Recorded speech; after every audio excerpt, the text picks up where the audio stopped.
charge of Jewish activities in the former Soviet Union, in Jewish agency activities in the former Soviet Union, in Eastern and Central Europe, and in Germany. 저는 중부, 동부 유럽과 독일에서 Jewish 에이전시의 활동을 담당하고 있습니다. Ukraine, with 200,000 Jews, is a very important part of these activities. 그리고 우크라이나 유대인이 Jewish 에이전시의 활동에 있어서 굉장히 중요한 부분을 차지합니다. All our activities are aimed to help Jewish people to get to safety, to get to the border, and to make Aliyah to Israel. 이 위기의 기간 동안에 모든 액티비티의 중점은 유대인을 안전히 국경지대로 이송하여서 이스라엘로 알리아시키는 데 있습니다. The first question, how we reach these people, because they are dispersed in different cities. There are 4 major cities in Ukraine: Kiev, Kharkov, Dnipro, and Odessa, and many rural peripheral cities. So this is the question, how to get to them, how to get the message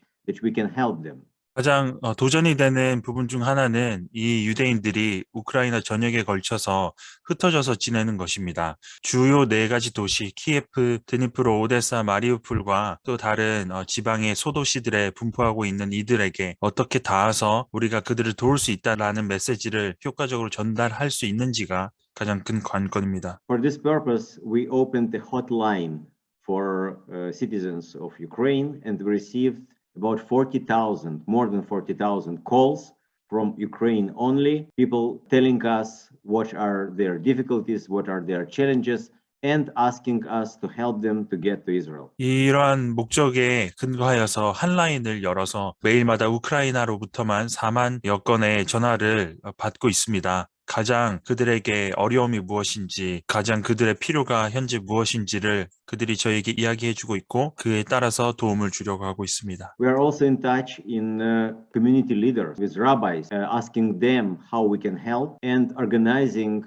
buses. During this time, we organized 400 buses and rescued 12,000 people from besieged and bombed cities. 또한 우크라이나 현지의 유대인 공동체의 리더인 라피들에게 연락하여서 어떻게 그들을 저희가 도울 수 있을지 묻고 있습니다. 그래서 버스를 파견하여서 약 400대의 버스를 운영하고 있고 12,000명의 유대인들을 이 폭격이 중점적으로 일어났던 도시로부터 알리아시킬 수 있었습니다. There are 24,000 people, Jewish people in Ukraine, who took part in our activities, different activities of the Jewish Agency, and they are in our database. And we are in touch also with them, asking them how we can help them. 지금까지 약 24,000명의 우크라이나 유대인이 Jewish 에이전시가 우크라이나에서 벌이고 있는 활동들의 액티비티에 참여를 해왔습니다. 그들의 연락처를 저희가 다 가지고 있는 관계로 그들과 지속적으로 연락하여서 어떤 부분에 도움이 필요한지 물어보고 있습니다. As you can imagine, this rescue operation is not an easy one because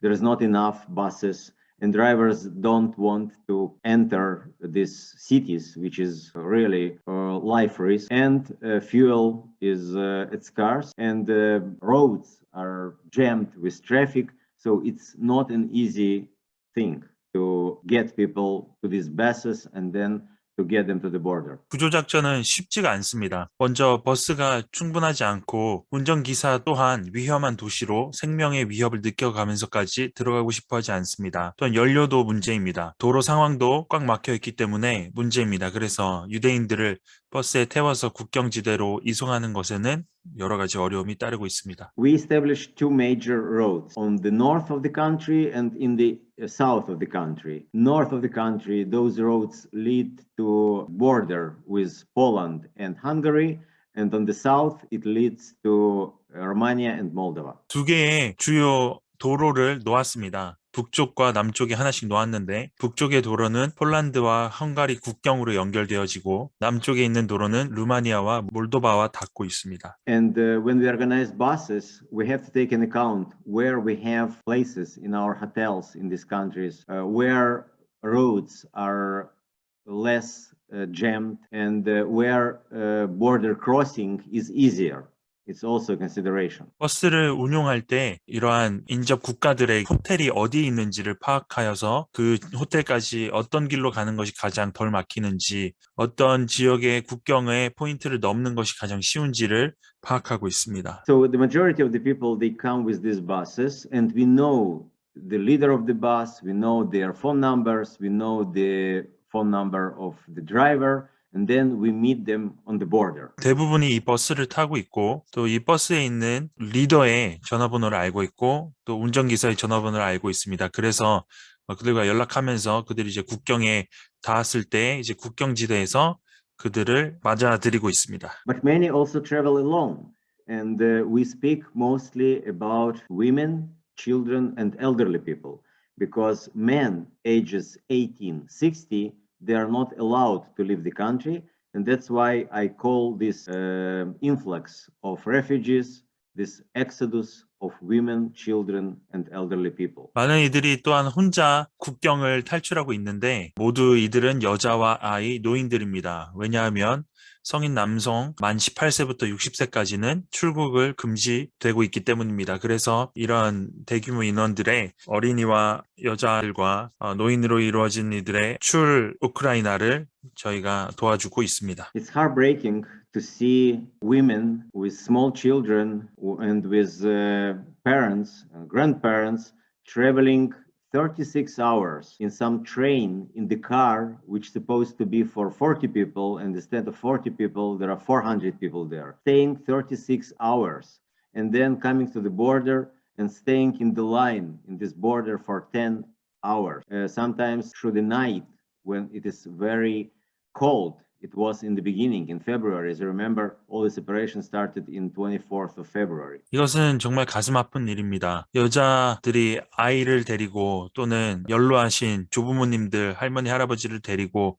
36시간에 걸쳐서 이동하는 것을 보는 것이 참 마음이 아픕니다. 한 칸에 40명이 정원인 기차에 400명이 미어 타서 36시간이나 이동하여 또한 국경에서 10시간 이상을 대기하기도 합니다. 이러한 일들이 모두 2월 24일부터 우크라이나 유대인 구출 작전이 시작되었는데 그때는 또한 밤이 되면 매우 추울 때였기 때문에 사람들이 많이 고생하는 것을 보는 것이 가슴 아팠습니다. We as a Jewish agency are deployed in 4 countries on the borders, in Poland, in Hungary, in Moldova, and Romania, with about 100 employees and more volunteers. We, thanks to your support, the support of the Jewish community from all over the world, we were able to book enough places in the hotels in advance in order to accommodate all these people. GC전시의 직원들을 우크라이나 국경에 닿고 있는 4개의 국가로 파견하여서 현재 폴란드와 헝가리, 몰도바, 루마니아에 약 100명의 직원이 상주하고 있습니다. 또 이보다 더 많은 수의 자원봉사자들이 여러분의 후원들 또 전 세계로부터 모아지고 있는 유대인 공동체를 향한 후원에 의해서 섬기고 있습니다. 그래서 이러한 후원들 덕분에 이러한 국경지대 국가들에서 유대인들을 재울 수 있는 충분한 호텔을 확보하고 있습니다. As you can imagine, these people come to these hotels without anything,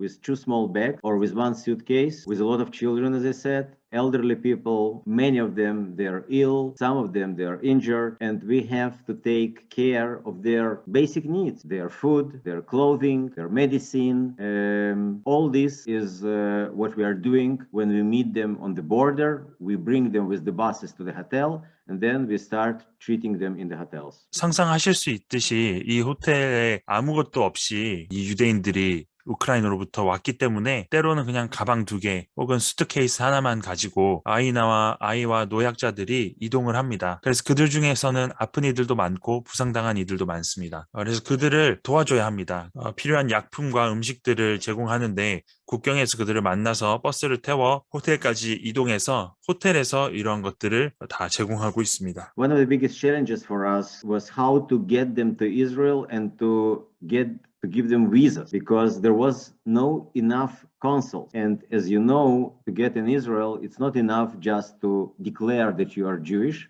You have to provide some documents. And many of them, they don't have these documents because they just fled from their cities, from their homes. 가장 큰 도전은 이들을 이스라엘로 데려오고 난 후에 어떻게 시민권을 발급해 줄 수 있는가입니다. 지금 이스라엘은 우크라이나 유대인들 한 명 한 명을 맞아서 컨설팅 해줄 수 있는 충분한 상담원이 존재하지 않습니다. 이스라엘로 가는 것은 쉽지 않습니다. 아시다시피 내가 그냥 유대인이라고 이야기하면 되는 것이 아니라 서류가 필요합니다. 하지만 이들은 우크라이나에서 급히 탈출한 이들이기 때문에 필요한 서류를 갖추지 못하고 있습니다. Our guiding principle is Olim Jews from Ukraine don't wait for planes. Planes wait for Jews. And that's why we organized every week a lot of flights, charters from Warsaw, from Bucharest, from Kishinev, and from Budapest to Israel. 저희가 운영하고 있는 철칙 중에 하나는 우크라이나 이민자가 비행기를 기다리지 않게 하는 것이고 반대로 비행기가 우크라이나 탈출한 이민자들을 기다리게 하는 것입니다. 이러한 방침 덕분에 매주 많은 전 세계를 띄워서 부다페스트와 또 키시니아 등등의 도시들로부터 많은 항공편들이 유대인들을 태워서 이스라엘로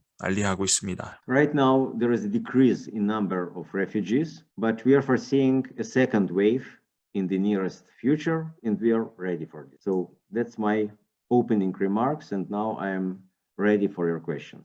지금은 우크라이나 난민들이 감소하고 있는 추세에 있습니다. 하지만 장기적으로 봤을 때는 더 많은 수가 결국에는 우크라이나에서 알리할 것으로 예상하기 때문에 저희가 이에 대한 대비를 해야 됩니다. We are focused on saving lives of Jewish people, getting them to Israel, and providing them with the best opportunities to be integrated in Israeli society. And that is what we are doing. And here I can extend my answers to any direction if you want in this field. 저희의 초점은 유대인의 생명을 구하는 데 있고 또 유대인들을 이스라엘로 데려와서 어떻게 하면 이스라엘 사회에 가장 잘 적응시킬 수 있는가에 저희의 초점이 있습니다.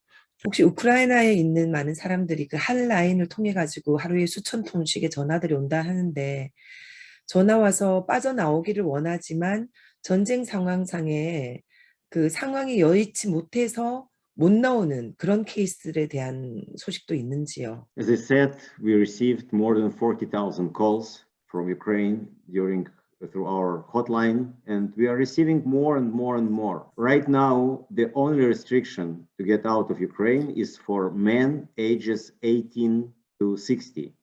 All other segments of population, they can go and they can move to other countries, provided, of course, that they can do it from the cities where it's possible. For example, as you know, the situation in Mariupol is very, very difficult. Situation in Kharkov and Kherson is difficult. But people who want to go out from Ukraine to make Aliyah and in contact with us, or we establish contact with them, they have help from us or other organizations. 우크라이나로부터 이 기간 동안에 4만 건 이상의 전화를 저희가 받고 있고 지금은 오히려 더 많이 전화가 걸려오고 있습니다. 오직 18세에서 60세 사이의 성인 남성만이 국가를 나올 수 없고 다른 이들은 다른 나라로 이동할 수 있습니다. 하지만 이것은 탈출이 가능한 도시의 하나의 이야기일 것입니다. 아시다시피 마리우폴 또는 하르키우 또 헤르손과 같은 도시는 굉장히 어려운 상황에 처해 있어서 어렵지만 우크라이나를 탈출하고 싶고 또 이스라엘로 가고 싶다고 하는 이들은 주이시 에전시로 다이렉트로 연락을 할 수도 있고 또는 주이시 에전시와 협력해서 함께 알리야 사역을 해왔던 협력단체들에게 연결을 하여 저희가 전화를 받게 될 수도 있습니다. We receive different calls and many of these people who want to go out, they don't want to leave their dear ones behind. They don't want to split their families. And this is also one of the impediments of getting out.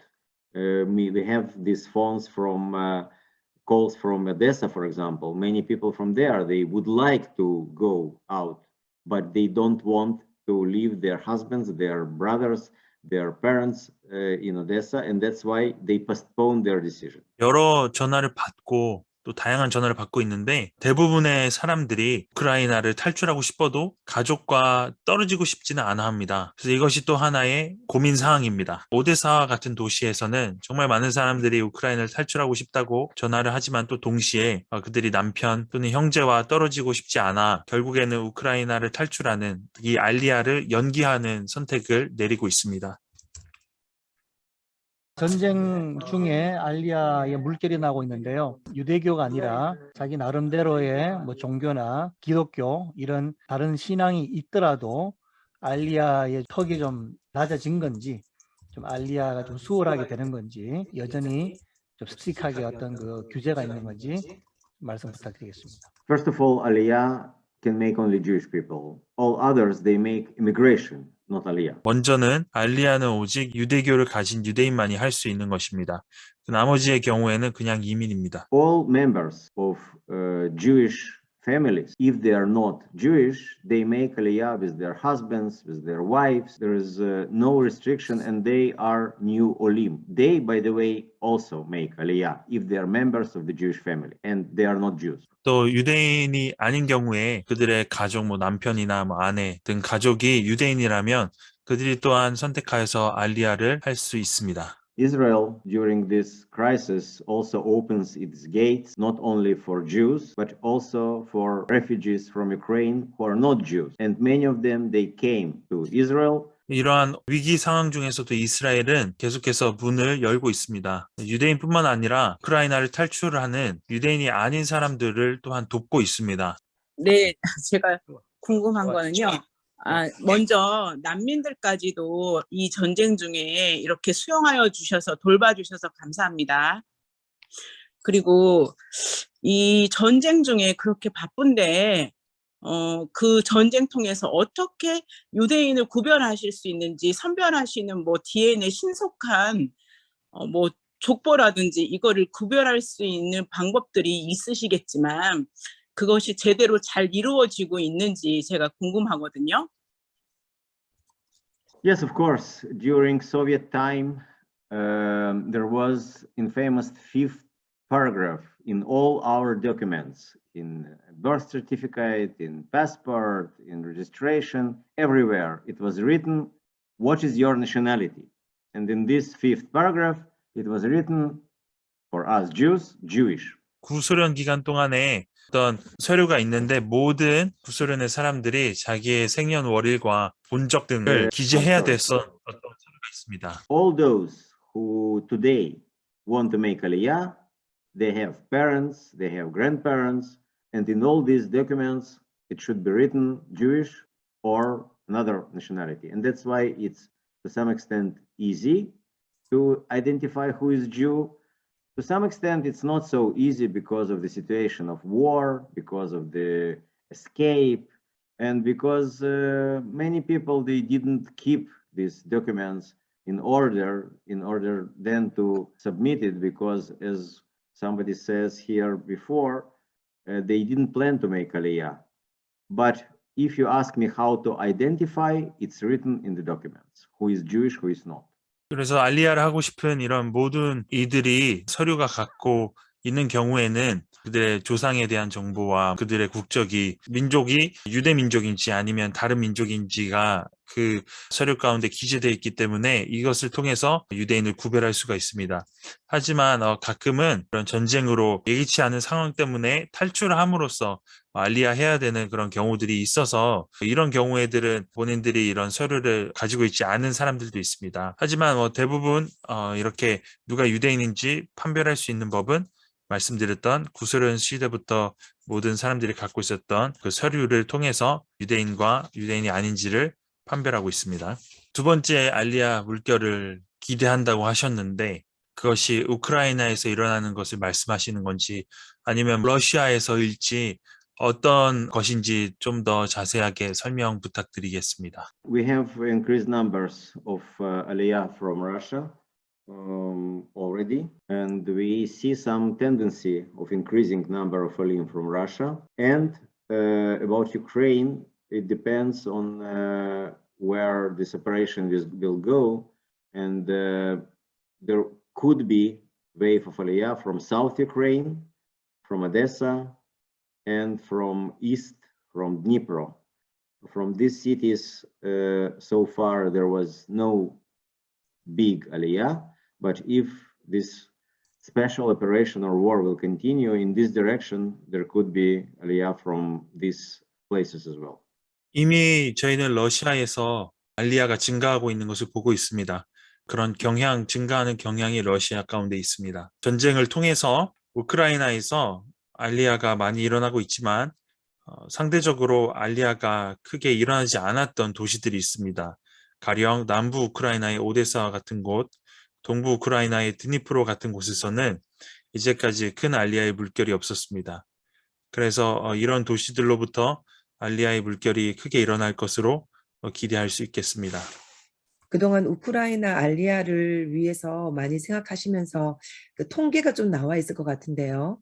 우크라이나에 아직까지 있는 유대인 혈통을 가지고 있는 사람들 한 몇 명 정도로 추산하면 그중에 정통 유대인들이 몇 명 정도 되는지 그 통계를 좀 알 수 있을까요? In Ukraine is approximately 200,000 Jews, and the majority of Russian-speaking Jews or Ukrainian-speaking Jews, they are not religious Jews, because, as you know, in Soviet Union, religion was persecuted, and it was let's say, it wasn't popular to be religious. And but there are Orthodox communities. They are not the majority. In all those cities that I mentioned, in big cities, there are Orthodox and Chabad communities, but the majority is not religious. 우크라이나에는 현재 20만 명의 유대인이 있는 것으로 추산되고 있고, 하지만 이들은 대부분 러시아어를 구사하거나 우크라이나어를 구사하는 유대인들인데 이들은 세속적인 유대인이라고 할 수 있겠습니다. 왜냐하면 구소련 시간을 겪어오면서 그들의 그런 종교성이 많이